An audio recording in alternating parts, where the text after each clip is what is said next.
हमारी सबसे बड़ी गलती क्या हुई है कि जो चीज उसको अमेरिका में मिलती है, पेरिस में मिलती है, जर्मनी में मिलती है, वो हम हिंदुस्तान में परोसने जाते हैं। नहीं करना चाहिए।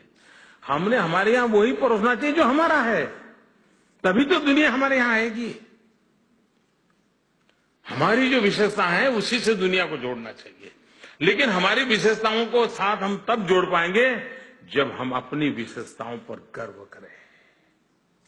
हम नहीं करते गर्व जी। हमें लगता है यार, मुझे याद है मैं अमेरिकन सरकार के एक निमंत्रण पे एक बार गया था, तो मैंने उनको मेरी आइटनरी में लिखा था। मैंने पूछा कि अमेरिका के जो कोई सबसे पुरानी चीज है मुझे देखनी है, मुझे दिखाइए। तो उन्होंने मुझे क्या दिया, मुझे पेंसिल्वेनिया ले गए और वहां वॉशिंगटन के जमाने का एक बेल है, वो घंट दिखाया मुझे। बोलिए हमारा सबसे पुराना। अब मेरा यहां आप आइए, आप अजंता एलोरा देखिए, आप कोणार्क का सूर्य मंदिर देखिए, हजारों साल पुरानी चीजें हैं। क्या हमारे पास नहीं है जी दुनिया को। मैं गुजरात में पैदा हुआ, गुजरात में रहा।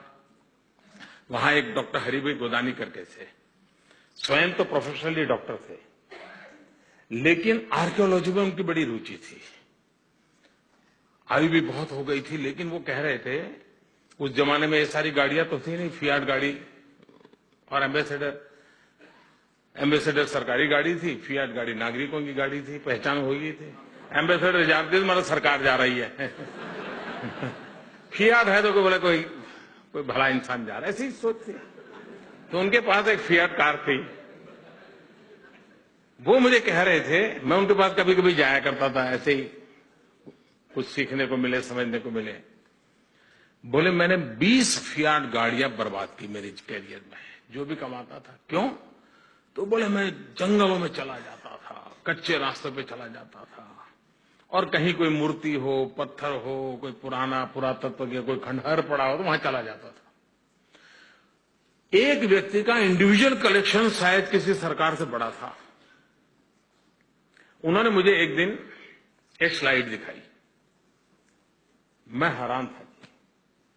वो स्लाइड पत्थर की एक मूर्ति की स्लाइड थी, 800 साल पुरानी वो मूर्ति थी, कार्बन रेटिंग हुआ था, और उसमें एक गर्भवती महिला का, प्रेग्नेंट विमेन का एक मूर्ति थी, और आधे पार्ट में उसके पेट को काट करके मूर्ति बनाई गई थी, और पेट काट करके बच्चा पेट में किस रूप में है,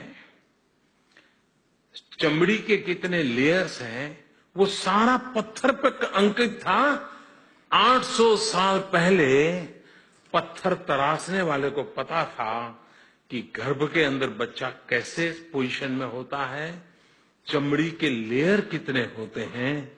आप कल्पना कर सकते हो कि ज्ञान और विज्ञान के क्षेत्र में हमारे पूर्वजों ने क्या कुछ नहीं किया होगा। लेकिन इस बात को पहुंचाने के लिए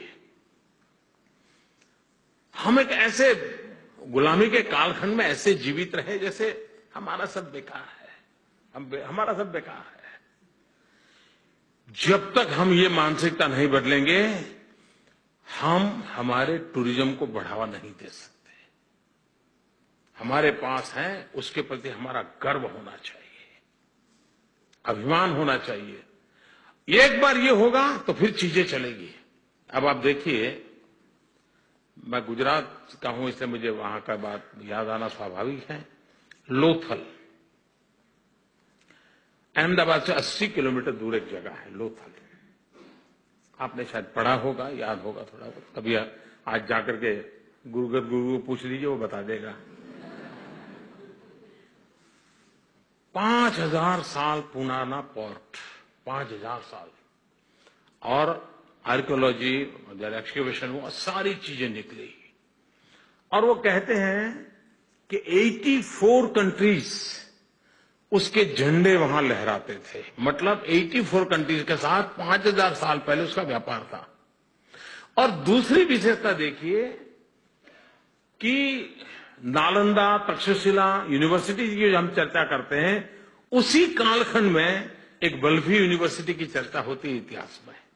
वो बल्लभी यूनिवर्सिटी ये लोथल से 50 किलोमीटर दूरी पर थी। तात्पर्य यह था कि उस समय हमारे पूर्वजों को पता था कि विश्व के बच्चों को पढ़ने लिखने के आना है तो एक पोर्ट चाहिए, लोथल पोर्ट के नजदीक में ही यूनिवर्सिटी चाहिए, और अनेक देशों के बच्चे वहां पढ़ते थे। ये सारी बातें जब आप भी सुनते हैं, आपको भी सीना तन जाता होगा, वाह, मैं उस देश का रहने वाला हूं। ये जो गर्व की अनुभूति होती है, वो हमारे सर्विस सेक्टर में बल दे सकती है। और ये काम हिंदुस्तान का नागरिक जितना करेगा, उससे ज्यादा हिंदुस्तान से बाहर गया हुआ करेगा।